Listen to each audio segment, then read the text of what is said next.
Olá, bem-vindos. Estamos começando o Live News desta semana.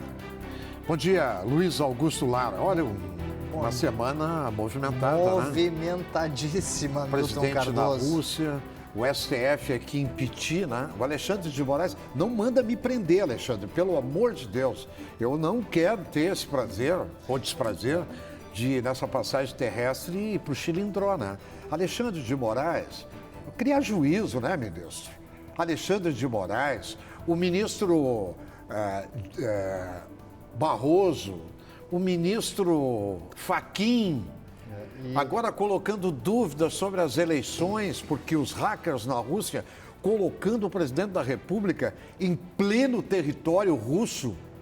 Vai um ministro do STF, chama a imprensa, o presidente da República, seja ele Bolsonaro, Fernando Henrique, Alckmin, seja lá quem for, é o chefe da nação brasileira em território russo e um ministro da Suprema Corte brasileira coloca em dúvida a eleição brasileira por causa dos russos. É constrangedor. E enquanto isso, na vida real, Petrópolis derretendo, com 770 milhões que deveriam ser investidos parados lá, só investiram 100 milhões. Mas Petrópolis vendo, né? é a fotografia da realidade, do atestado, da politicagem, da incompetência dos prefeitos. Eu estou falando de Petrópolis, porque em 1988, eu lembro como se fosse hoje, mais de 100 pessoas morreram. Em 2010, 2011, foram mais de 1.000 pessoas. E agora, lamentavelmente, olha o que vão encontrar ainda de corpos, porque são residências habitacionais em lugares impróprios. Impróprios, e que então, acontece em tudo que é lugar. E para nos falar um pouquinho de cada coisa, da política, da alta esfera da política brasileira, para falar um pouquinho disso tudo que é o dia a dia dos brasileiros. E para falar, e aí eu quero colocar o seguinte, que está fazendo uma falta muito grande no Senado da República, porque se estivesse no Senado, eu tenho certeza, pelos 8 anos que lá passou, pela competência, pelo comprometimento com o presente e futuro, não deixaria passar batido o que está acontecendo com a desmoralização desse Senado da República, que hoje, olha, eu digo uma coisa, sinceramente, eu teria vergonha, viu, Lazer? Reis, pai, eu nem falo, eu teria vergonha de usar um botão de senador da República com o que estão fazendo lá hoje. E o Lazer, aliás, meu colega jornalista, foi vice-presidente do Alcolumbre, na mesa diretora do Senado da República. Depois ficou abraçado com o Gilberto Kassab e aí agora está com Álvaro Lemos, ou Álvaro Dias, com o grande Sérgio Moro. É uma coisa impressionante, né? Então, nada melhor do que ouvir a opinião de uma especialista que conhece o Brasil, que conhece política, que honrou muito bem o nosso Estado quando lá esteve, jornalista e sempre senadora Ana Amélia Lemos, que hoje faz um papel também de embaixadora do Rio Grande do Sul, lá em Brasília, abrindo as portas. Seja bem-vinda, Ana Amélia Lemos. Muito obrigado pela entrevista ao Live News.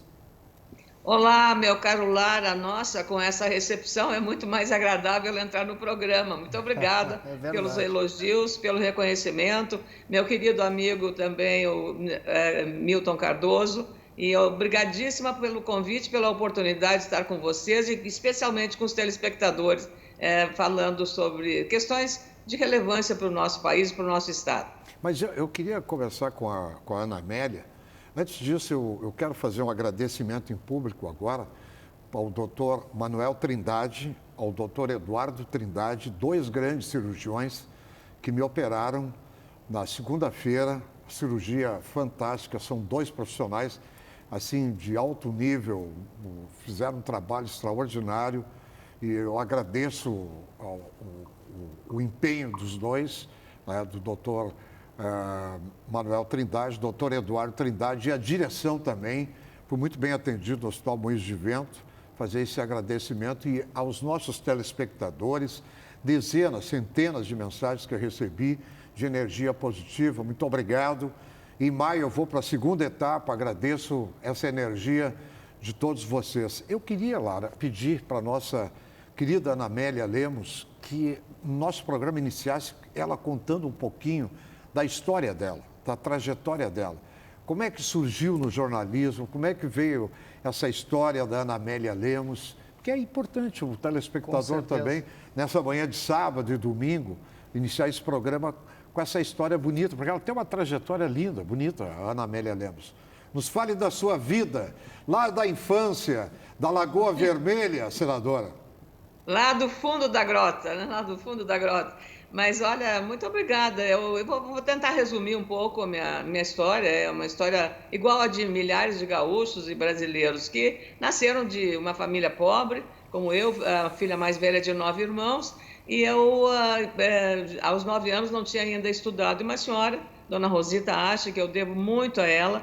Foi a primeira mão que foi estendida a mim. Ela me convidou para morar com ela, para ser dama de companhia em Porto Alegre. Eu não conhecia Porto Alegre, imagina, eu não tinha saído de Lagoa Vermelha, andava de pé descalço, aquela vida muito simples naquele interior.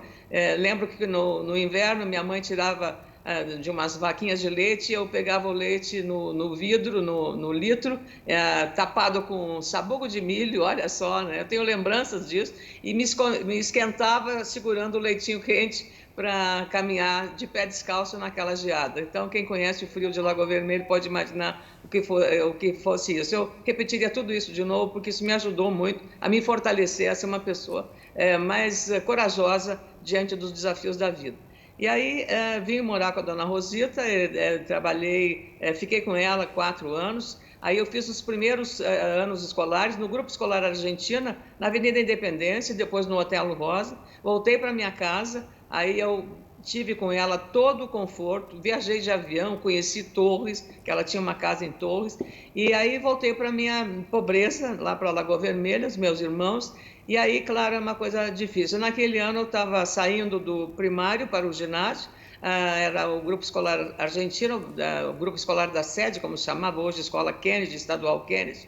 E aí eu fui para continuar os estudos, que eu entendia já aos 12 anos de idade, que era a única forma que eu tinha para, digamos, vencer na vida ou me formar, e o estudo me daria esse caminho. E aí eu estava diante de um dilema, porque a minha família não tinha dinheiro para pagar a escola, que era a escola de ensino médio, era privada, era um internato, Escola Normal Rainha da Paz, e eu então tive a ideia de escrever uma carta aos 12 anos ao então governador eleito Leonel Brizola. E escrevi a carta para ele. E, para minha surpresa, eu escrevi aos 12 anos, sem o conhecimento da minha família, que era do PL. Eu não entendia nada de PTB, de PL, não entendia, 9 anos, mas eu ouvia o Brizola, nessa época, falando na Rádio Farroupilha, e via que ele sempre falava muito em educação. Digo, bom, eu vou pedir, pensei nas minhas... Lá, e aí uma pessoa vinha para Porto Alegre, mandei a carta por essa pessoa, e com 12 anos de idade, Milton, vocês imaginam, hoje com a internet é fácil entender isso, mas na época não. E aí mandei a carta e, para surpresa, eu pedi uma bolsa de estudos interna para o ginásio e para o normal.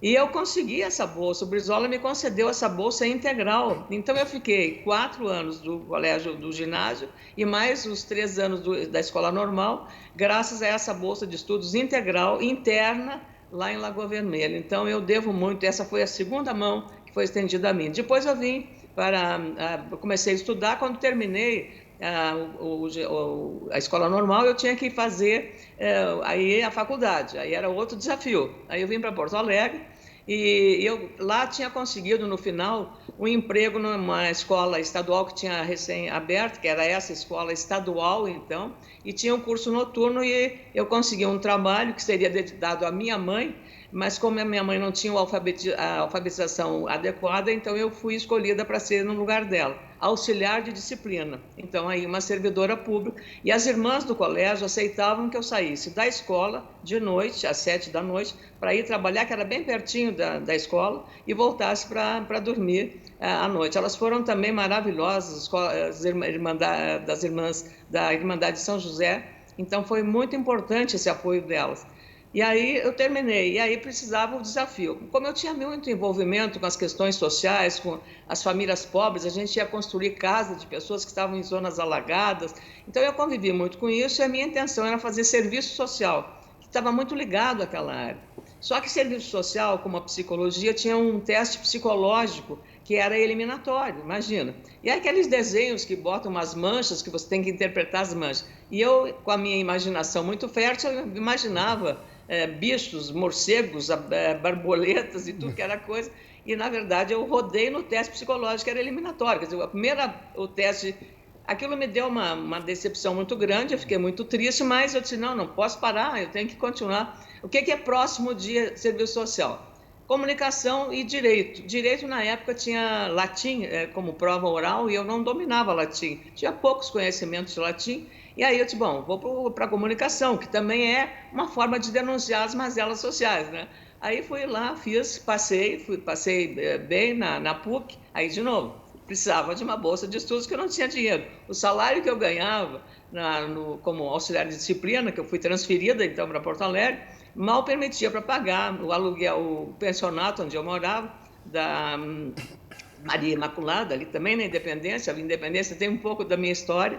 E aí consegui, com a Assembleia Legislativa, uma bolsa de estudos que me permitiu fazer a faculdade. Então, por isso eu fiz a comunicação depois de uma tentativa que talvez não era esse o destino. Eu acho que tudo está escrito, Maktub, né? Estava escrito, a vida da gente está escrita já quando a gente nasce.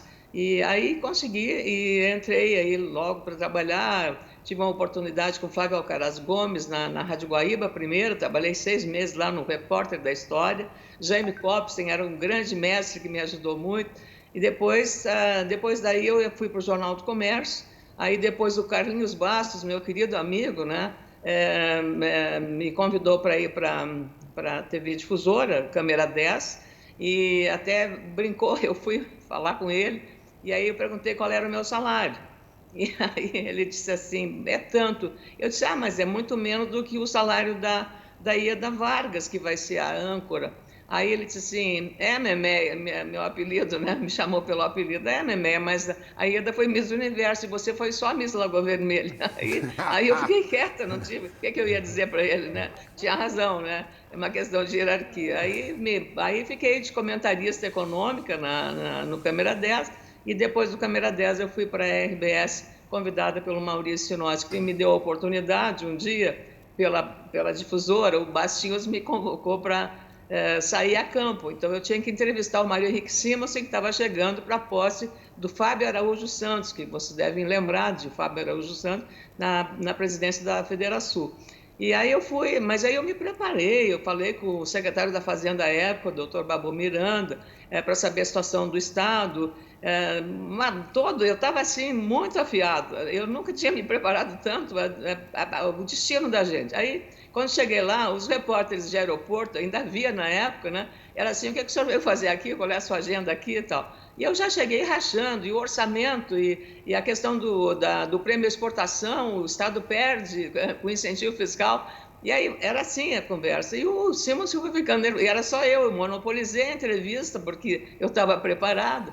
E aí o Simons estava já nervoso e tal, e acabou aí pedindo para ir para o banheiro, entrou no banheiro feminino, né? Até foi engraçado, que disse que ele ficava nervoso. Enfim, essa entrevista, o Maurício estava presente lá no aeroporto, era uma comitiva grande, uns 50, 60 empresários, e ele prestou atenção na entrevista.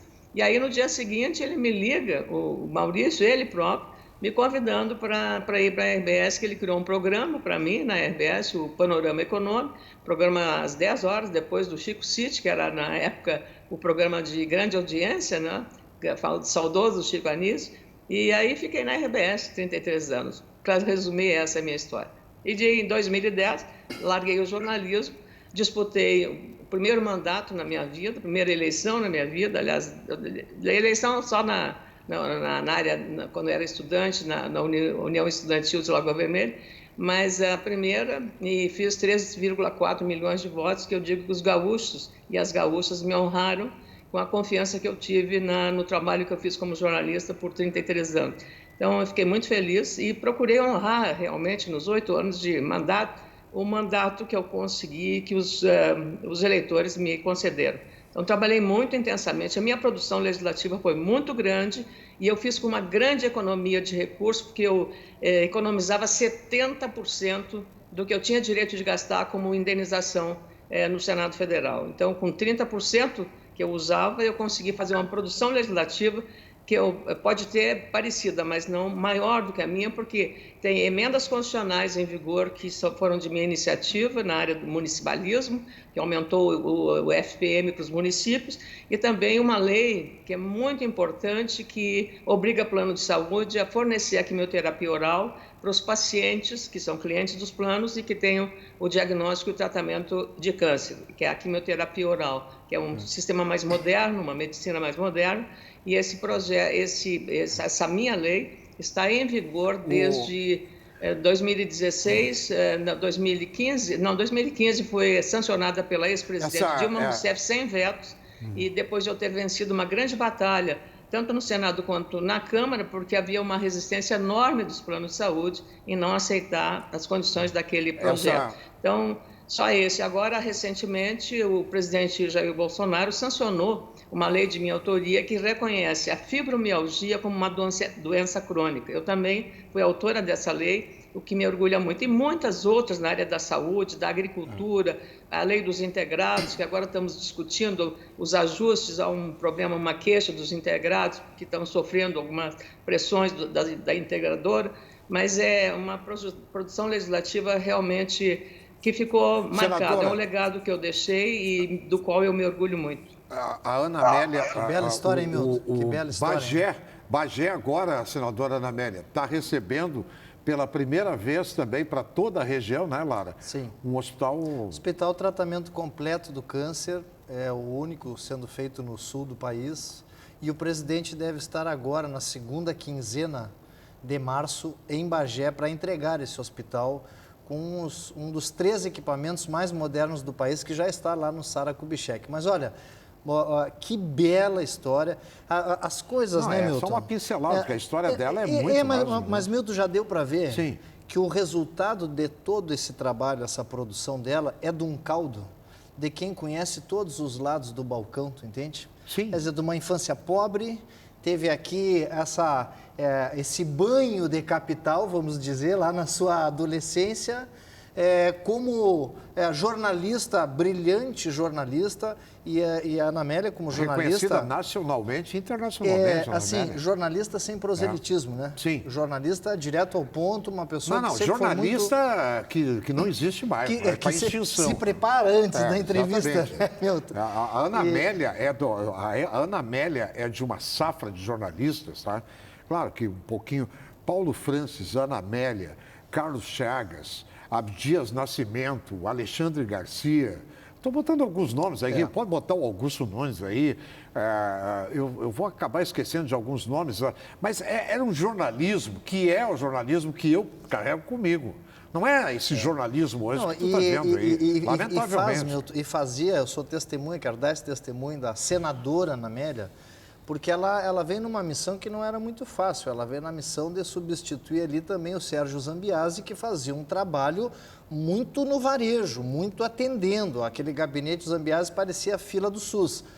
Ana Amélia, além de toda essa parte técnica, legislativa, moral, ainda continuava e era o gabinete que fazia esse trabalho do varejo, Sim. atendendo prefeitos, vereadores. Chegava lá, sempre tinha gente e sempre era atendido, que não é mole.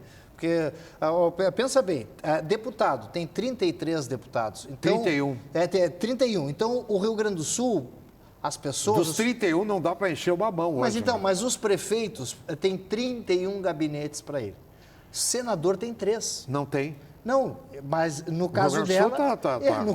No caso dela, sobrecarregava muito o gabinete dela, porque era quem atendia assim. Mas, senadora, com toda essa bagagem, com toda essa história, com toda esse caldo... E ela passou, desculpa te interromper, e a Ana Amélia conhece todos os bastidores, porque ela passou por toda a fase da redemocratização e transição. Eu era jovem, eu estava lá quando foi a votação da anistia, Me lembro, na Câmara dos Deputados, que o Erasmo Dias, que era secretário de Segurança de São Paulo, não conseguia entrar. Não conseguia entrar. Jovem, né? Imagina a votação da emenda das diretas, Dante Oliveira, né? Depois do processo de democratização. Não, em 79 que começou a abertura política, né? Foi o ano que eu cheguei em Brasília. Então, de fato, é uma história, o Brasil foi uma revolução. Aí teve impeachment de Collor, teve impeachment de Dilma. Na Dilma eu já tinha mandato, no Collor eu era jornalista, mas Dilma eu participei ativamente da comissão especial. Então, a cassação de 2 mandatos de senadores foi uma legislatura extremamente, digamos, convulsionada, né? Convulsionada.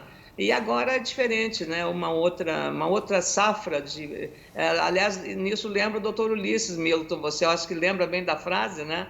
Quando os parlamentares vinham reclamar ao doutor Ulisses Guimarães, puxa, mas como está ruim a composição da Câmara e tal, doutor Ulisses, nossa, muita fragilidade, ele disse, espera a próxima. Então, a próxima. E a Ana Amélia é testemunha. Que sabedoria. A Ana Amélia é testemunha do que eu vou dizer para você e para os telespectadores agora, porque a Ana Amélia conviveu, como eu convivi, numa época que a Câmara dos Deputados, sabe quantos assessores um deputado tinha? 3. Olha aí. 3 assessores, não tinha emenda parlamentar, eram os apartamentos, as caminhonetes veraneios que buscavam os deputados da 202, 302 Norte, buscava os deputados nas residências, levava para a Câmara. Então era o que dizia Ulisses Guimarães para a Ana Amélia, a tendência é cada vez piorar mais. Se a gente... Não era para mim, era quase um mantra, porque muitos vinham reclamar, muitos deputados vinham dizer para ele, puxa, mas está difícil trabalhar essa Câmara, está tão complicado e muito ruim, reclamando, né, a qualidade da composição. Aí ele dizia isso, mas espera a próxima, entende? Aí você vai ver. E a Ana Amélia viveu um Senado da República, como eu vivi, Nelson Carneiro, Teotônio Vilela, Josafá Marinho. Jarbas Passarinho, Paulo Brossard. Nossa, Paulo Brossard, Daniel Krieger. O próprio ACM, né, muito polêmico, mas um homem que mexia, né, era o coronel da Bahia, mas mexia no poder, ele fazia um enfrentamento, atravessava a praça para ir lá falar com o Itamar dava um chute na canela também, né? Então, o Itamar, na verdade, é baiano, né? As pessoas não é de Minas, mas... a fama é de mineiro.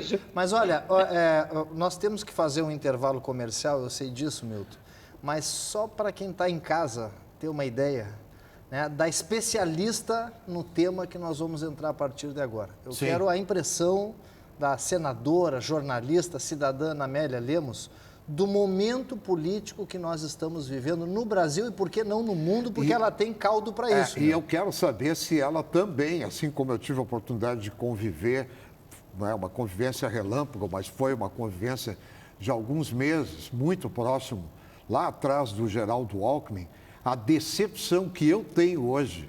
Eu nunca imaginei que o Geraldo Alckmin fosse tomar a decisão que ele está indo para um caminho, jogando no lixo a biografia dele.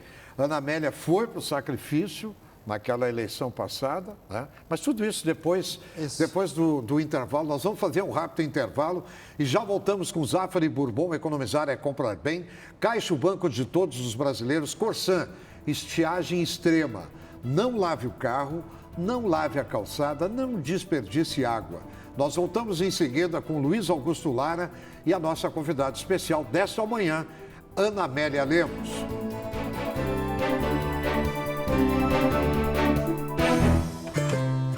Bem cedinho, os Schneider encontram a Estrela e a Duquesa, que produzem um leite fresquinho e nutritivo que a Laurinha sempre encontra quando vai no Zafari.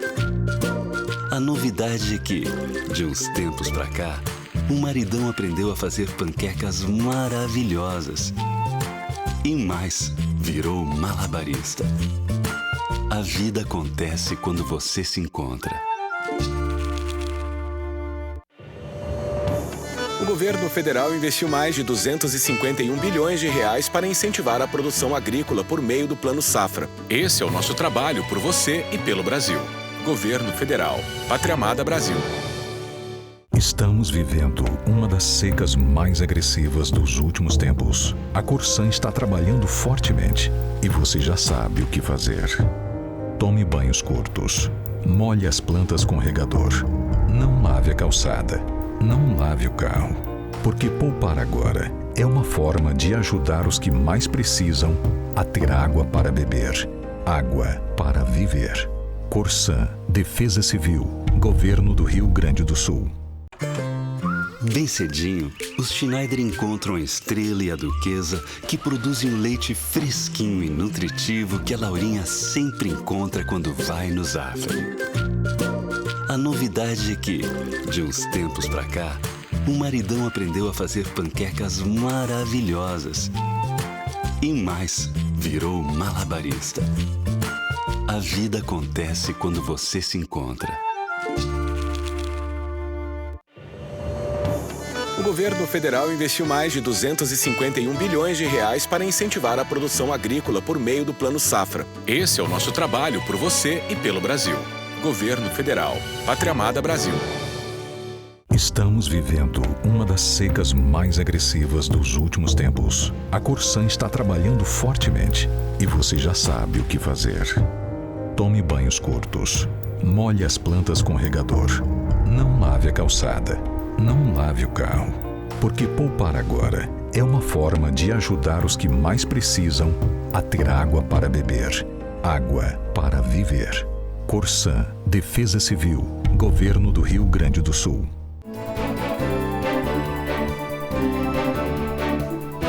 Estamos de volta com Live News, hoje recebendo nessa manhã agradável a jornalista, senadora da República, sempre senadora e hoje secretária extraordinária de Relações Federativas e Internacionais do Rio Grande do Sul, Ana Amélia Lemos. Ana Amélia faz um trabalho onde ela bota, não pode, se quiser dizer que eu vou usar uma expressão bem popular, né? Puxando o saco da Ana Amélia e tal, não sei o quê. Pode falar, para mim não tem problema nenhum. Mas é que eu gosto de valorizar as pessoas competentes, entendeu? Não, até porque não dá para passar régua, né? Tem muito brasileiro. Exatamente. Né? A mesma coisa quando me briga. colocam como. Quer botar na minha testa que eu sou bolsonarista, não tem problema nenhum. Até agora esse governo teve corrupção. A hora que tiver corrupção, eu estou fora. Mas não basta não roubar, é não roubar e não deixar roubar. Ao gestor é isso, A mesma coisa do Eduardo Leite. O Eduardo Leite, olha o crime que o PSDB fez. Botar o Dória no lugar do Eduardo Leite para ser candidato à presidência da República é detonar um partido que já estava ladeira abaixo com quem? Marconi Perillo na cadeia, Beto Richa na cadeia, Aécio Neves com a mochila cheia de dinheiro, a irmã presa, Zé Serra sendo acusado, o Alckmin pulando fora. Quer dizer, eu vou parar por aqui, né? Mas é isso porque aí, meu. Eduardo Azeredo. E o Eduardo Leite com toda a capacidade de oxigenar o partido, de oxigenar a política nacional, né? Senadora, jornalista, cidadã Amélia Lemos, como é que a senhora está enxergando esse momento da política nacional? O que futurologia, né? Mas o que a senhora acha, quais são as tendências? Aí tem janela partidária, os partidos vão se aglutinar. O que a senhora está enxergando? Nos dê um panorama aí, senadora. Antes dela responder, eu queria fazer uma observação que é importante para que as pessoas, né? Porque hoje a inversão de valores e a maldade está solta por aí. Não ficar dizendo assim, o Alckmin foi lá para o lado do Lula. A Ana Amélia, na eleição passada, foi vice do Alckmin. E agora a Ana Amélia também já está indo puxando para esse lado e tal. Por isso que eu acho que é importante que ela esclareça isso para tirar qualquer dúvida. Porque eu, te confesso, nos meus 40 anos de jornalismo, eu estou decepcionado. Eu nunca imaginei, pelo que eu conheci e convivi, que o Geraldo Alckmin fosse tomar uma decisão dessa. Mas bom, mas eu acho que então, essa questão particular, mas antes o cenário. Qual é o cenário que a senhora está enxergando nesse momento, sempre senadora? É um pouco nebuloso, Lara, confesso, e lamentável, porque o pior dos mundos, no meu entendimento modesto, é a radicalização. Eu, como sou uma pessoa moderada, sempre fui moderada no jornalismo, na minha vida e na política também, eu tenho muito medo da radicalização, porque os polos opostos acabam criando conflitos e confrontos que acabam prejudicando o conjunto da sociedade brasileira. E eu, por isso, tenho uma esperança ainda que uma terceira via possa aparecer no fim do túnel, para que a gente possa ter a aspiração e a esperança de uma situação mais confortável, de maior estabilidade, de menos confrontação. Seja qual for o resultado, o país vai sair dilacerado do resultado da eleição se ela se mantiver do mesmo jeito polarizada. Então, um alimenta o outro, quer dizer, a esquerda alimenta a direita e a direita alimenta a esquerda. Então, a volta do Lula agora também faz esse processo. Eu quero comentar também, foi muito bom e muito oportuna, Milton, essa tua abordagem sobre o ex-governador Geraldo Alckmin. Quero dizer que, na verdade, eu aceitei serviço de Alckmin para compor, eu abri mão de um mandato quase certo de reeleição para mais 8 anos. Eu abri mão por um mandato absolutamente incerto, de 4, para resolver, no meu entendimento, encontrar para o Rio Grande do Sul uma saída que fosse muito positiva, que era a aliança do PP e com o PSDB para apoiar Eduardo Leite, que vinha de uma gestão muito competente em Pelotas, e eu entendia que era o momento de o Rio Grande do Sul entrar por um processo de reformas de modernização do Estado. E hoje eu fico convencida de que valeu a pena o sacrifício, valeu a pena o meu sacrifício pessoal de ter aberto mão. Mas também a gente nunca sabe o resultado de uma eleição. Eu podia ter perdido a eleição, mas não interessa. O fato é que é bom que as pessoas entendam que eu, e com isso, consegui dar o lugar ao senador Luiz Carlos Reis, que com o apoio do presidente Bolsonaro se elegeu senador. Então ele ganhou não 4 anos como governador como ele desejava em 2018, mas ganhou 8 anos de mandato. E 8 anos de mandato, o Senado Federal bem exercido tem um valor e uma relevância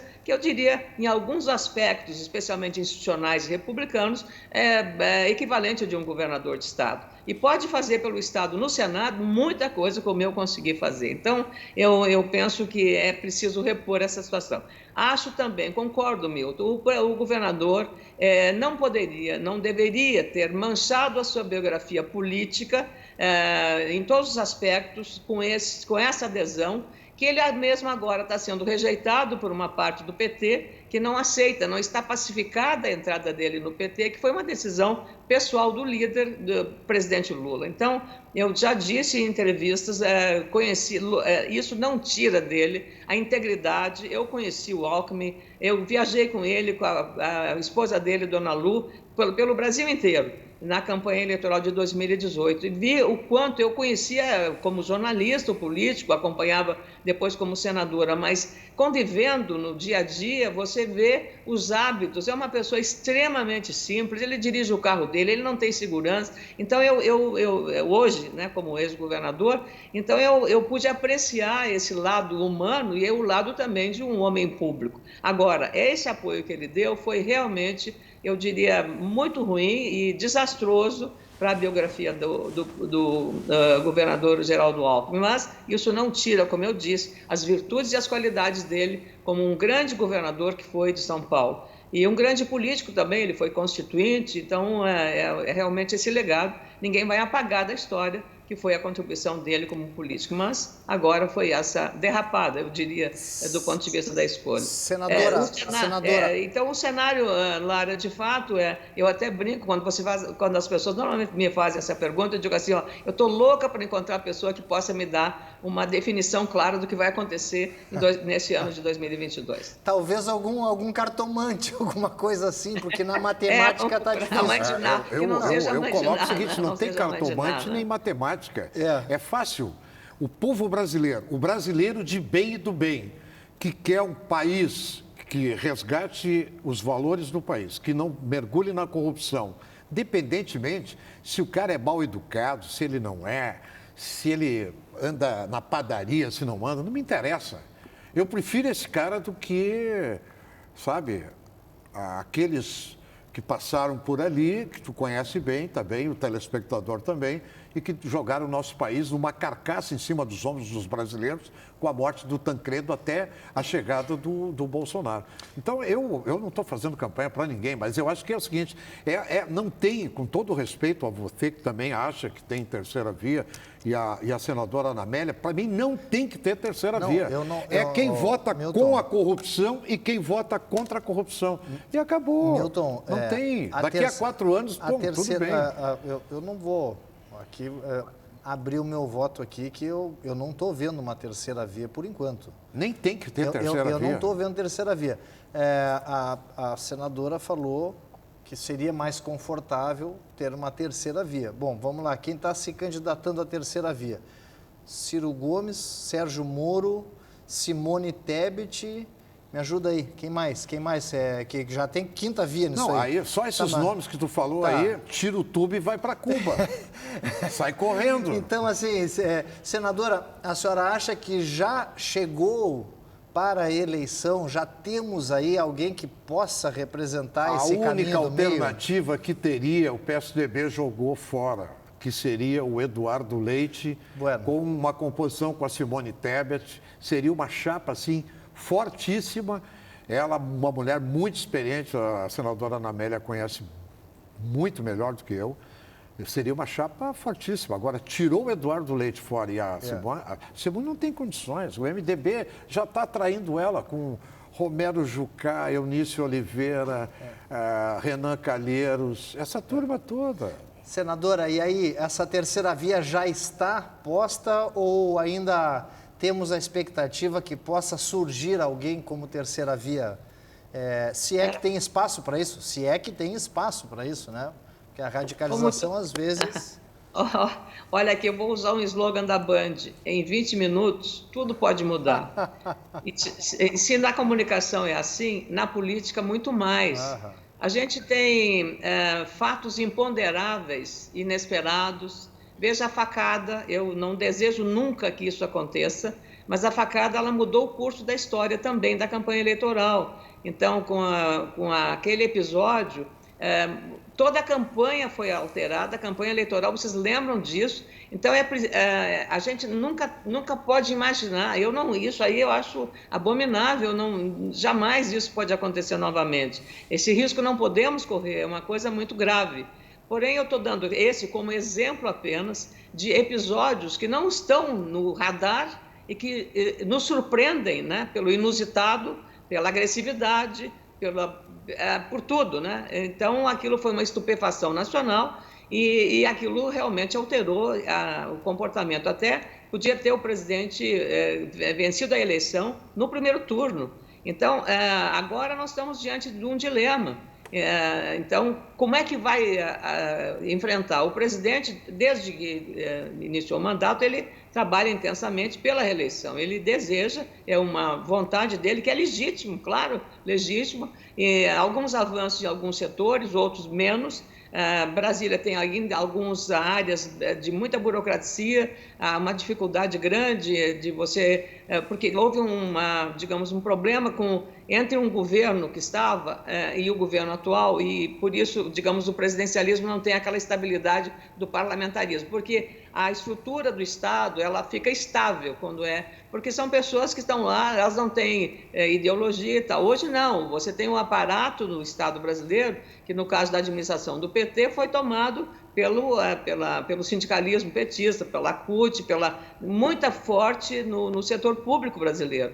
Então, isso também é um componente complicador para a maior eficiência do Estado, porque tem gente que puxa, digamos, em vez de trabalhar a favor, está contra, para criar problemas e tal, para fazer as coisas procrastinarem, então, e cria uma impaciência de quem depende das decisões. Na área do IFAM, na área de licenças que temos nessa questão, mas ter uma ideia, faz uns 2 anos que nós tentamos uma autorização do IFAM para a questão do Palácio Piratini, que tem 100 anos. Então, para o sistema de incêndios, de prevenção de incêndios, precisa de uma autorização, porque é um prédio tombado pelo patrimônio histórico, ele precisa dessa segurança.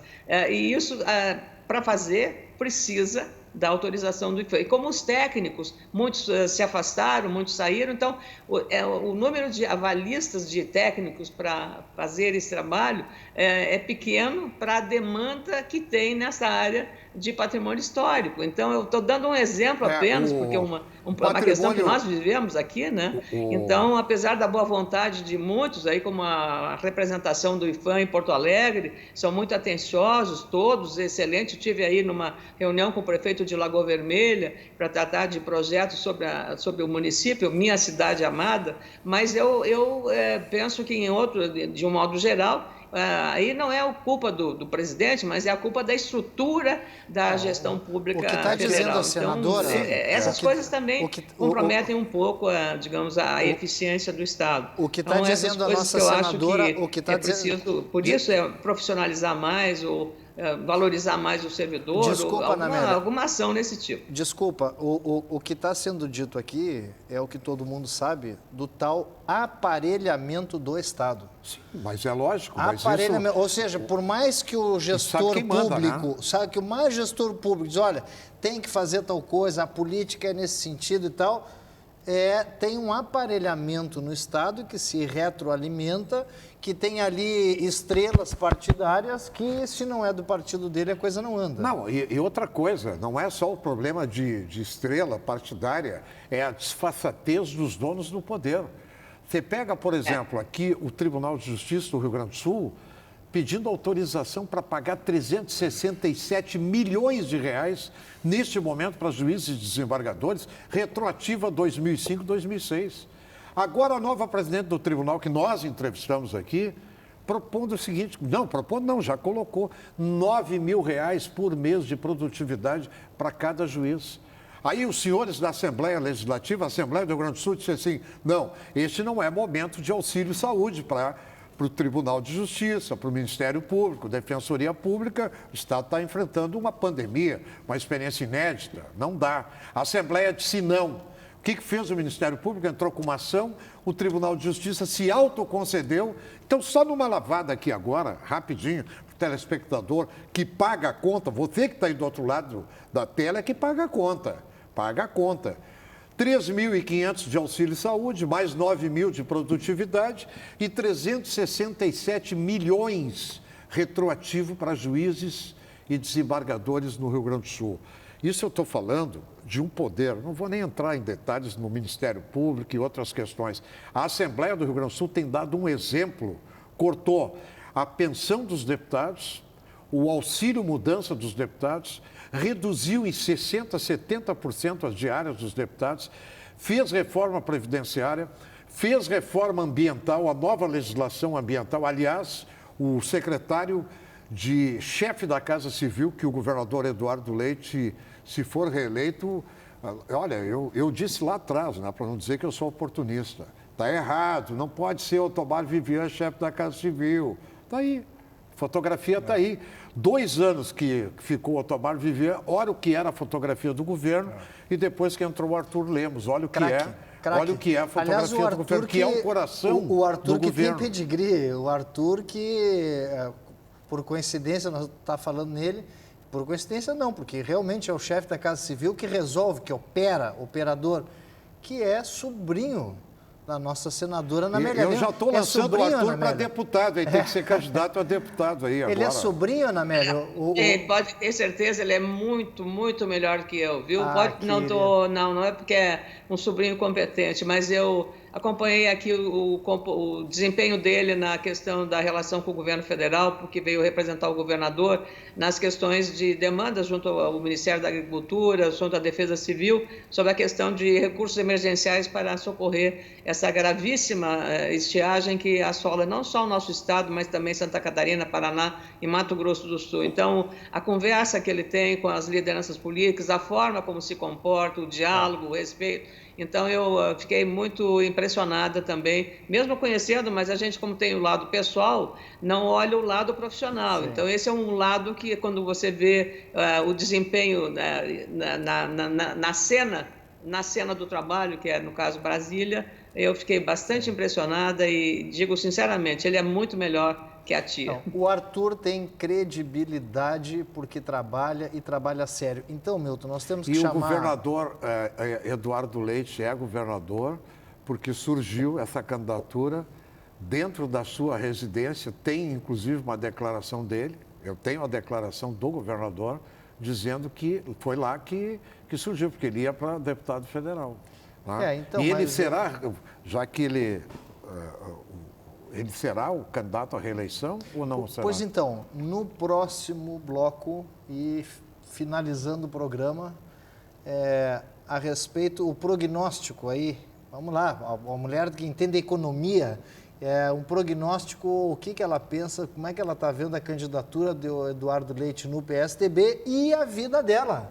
Sim. Será candidata ao Senado? Será candidata ao Senado pelo PP, por algum outro partido? Quer dizer, o tabuleiro está se mexendo, mas depois do intervalo, né, Milton? Olha, eu acho que a Ana Amélia vai ser candidata ao Senado, não, tenho certeza que será candidata ao Senado, será eleita senadora da República, porque eu não tenho dúvida que o povo reconhece o trabalho dela. Agora, partido, eu não sei. Eu tenho uma dúvida que é o seguinte: tomara que ela não vá para aquele partido que o presidente disse que o partido dele não é de esquerda, não é de direita, não é de centro, e numa entrevista eu disse, então, o seu partido é uma esponja, que é o Gilberto Kassab, do PSD. Tomara que não seja lá. Não sei. Milton. Mas Milton, o que é importante é a pessoa, não é o partido. Pai Milton. Não, Milton não é faz pai Milton, previsões aqui, futurologia. Mas nós temos que chamar, na volta, nós vamos saber tudo isso da nossa sempre senadora, jornalista, grande cidadã, Amélia Lemos. Nós vamos fazer um rápido intervalo e já voltamos com Zafari Bourbon. Economizar é comprar bem. Caixa o banco de todos os brasileiros. Corsã, alerta, estiagem extrema, não lave o carro, hein? Não lave a calçada, cuidado, né? A água é importante neste momento.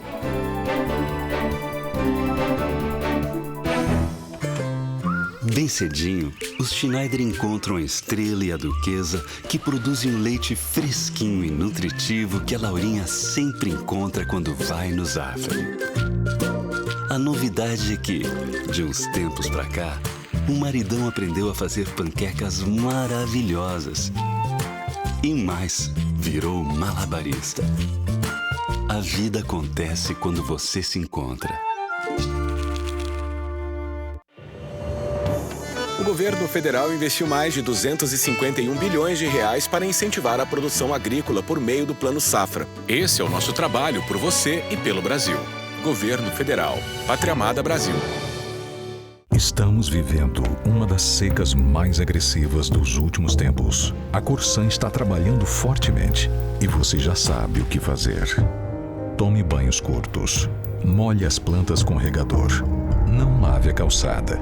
Não lave o carro. Porque poupar agora é uma forma de ajudar os que mais precisam a ter água para beber. Água para viver. Corsã, Defesa Civil, Governo do Rio Grande do Sul. Bem cedinho, os Schneider encontram a Estrela e a Duquesa, que produzem um leite fresquinho e nutritivo que a Laurinha sempre encontra quando vai no Zafari. A novidade é que, de uns tempos pra cá, o maridão aprendeu a fazer panquecas maravilhosas. E mais, virou malabarista. A vida acontece quando você se encontra. O governo federal investiu mais de 251 bilhões de reais para incentivar a produção agrícola por meio do Plano Safra. Esse é o nosso trabalho por você e pelo Brasil. Governo Federal. Pátria Amada Brasil. Estamos vivendo uma das secas mais agressivas dos últimos tempos. A Corsã está trabalhando fortemente e você já sabe o que fazer. Tome banhos curtos. Molhe as plantas com regador. Não lave a calçada. Não lave o carro. Porque poupar agora é uma forma de ajudar os que mais precisam a ter água para beber. Água para viver. Corsã, Defesa Civil, Governo do Rio Grande do Sul.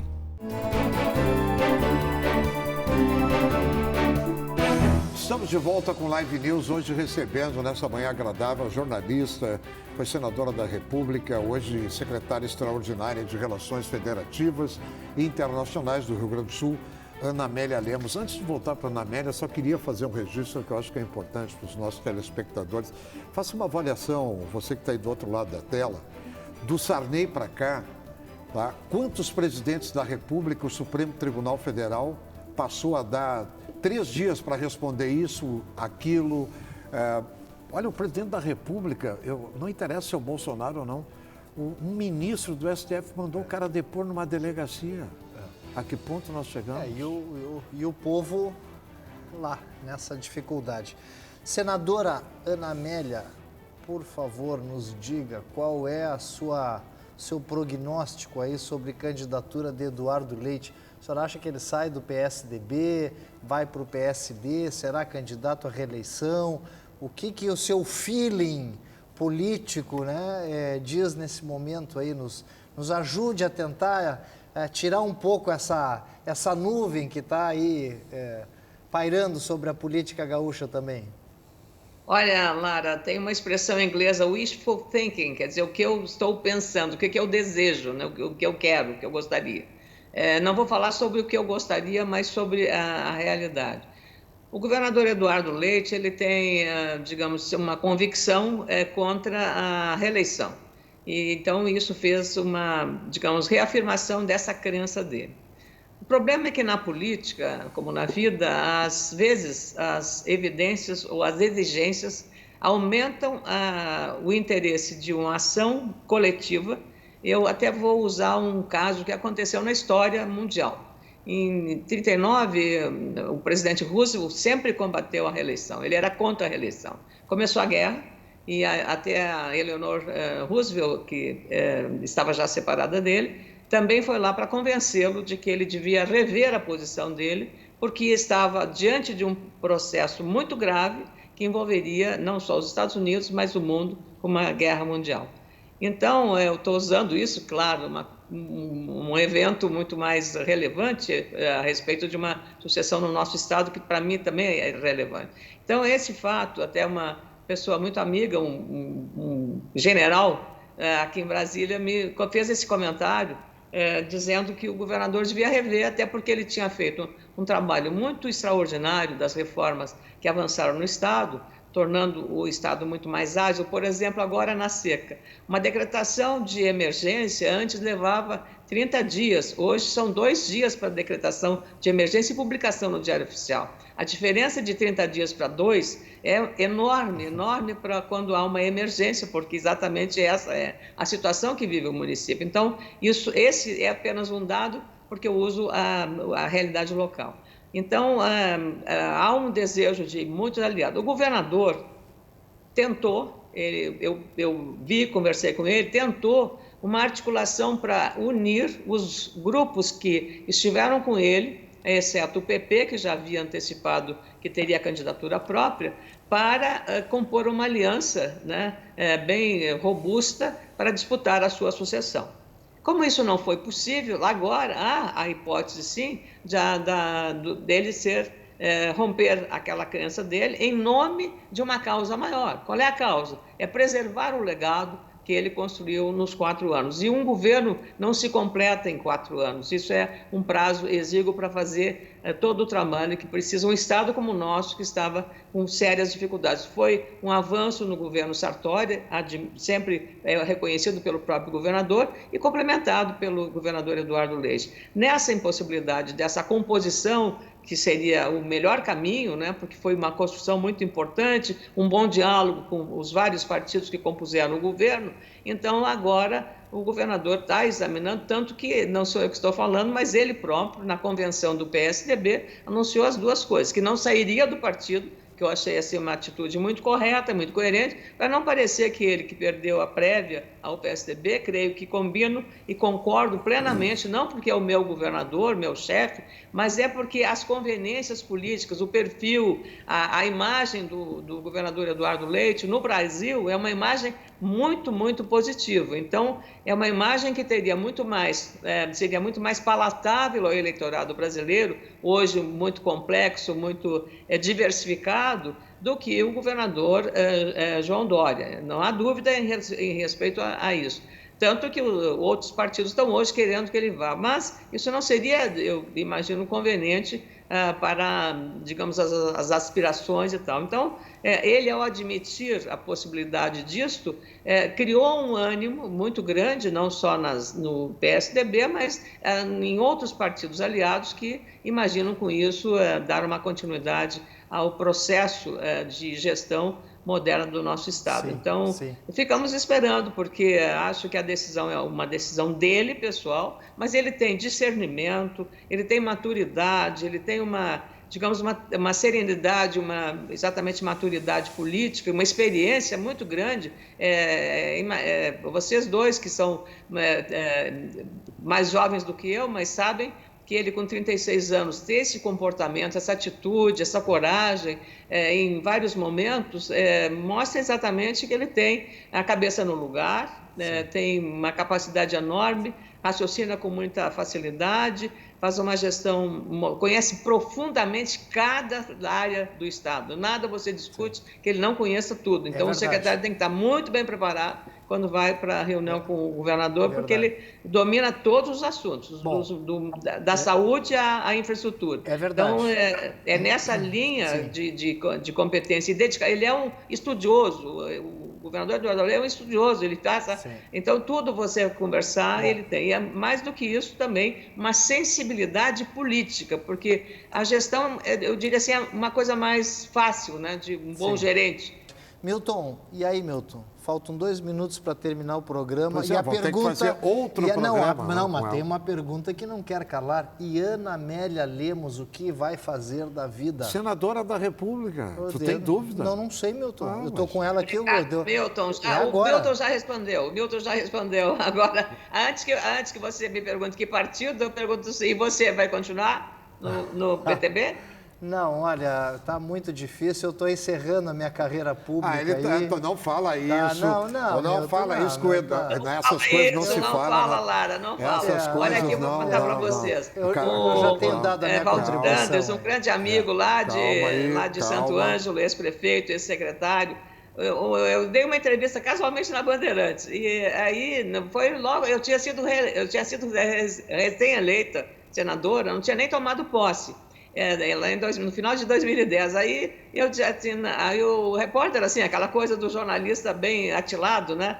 Disse assim, e em 2014 você será candidato ao governo do Estado? Eu digo, cara, eu nem assumi o Senado, eu nem cheguei no Senado ainda, você já está me perguntando, 2014, não, mas é assim mesmo. E eu disse, não, que é isso, absolutamente, quero terminar o mandato, não vou ser candidata nenhum. Aí ele me liga em seguida assim, nunca mais diga isso, Bom, mas então, porque não, a política não dá. Então, Lara, também eu vou repetir o que o Valdir Dantas me aconselhou, nunca mais diga isso, eu nunca mais falei também disso, tá, e de fato, mordi a língua, porque em 2014 eu fui candidata, né? Então, a gente tem que ver as circunstâncias, como o seu eleitorado deseja que você continue, entende? Há uma série de fatores que podem levá-lo digamos, a mudar de opinião. Mas já sabemos aqui, você com tanta experiência, olha, eu vou te dizer sinceramente, eu gostei muito, aprendi mais em 8 anos no Senado do que em 40 anos como jornalista, porque é uma complexidade de relacionamentos,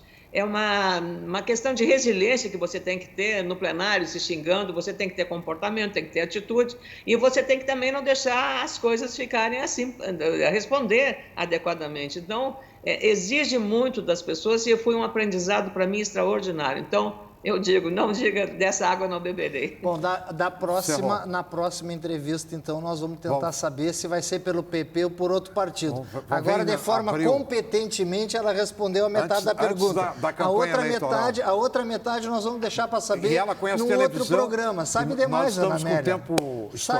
Sabe demais. Sucesso, sorte, muito obrigado. Conte conosco aqui.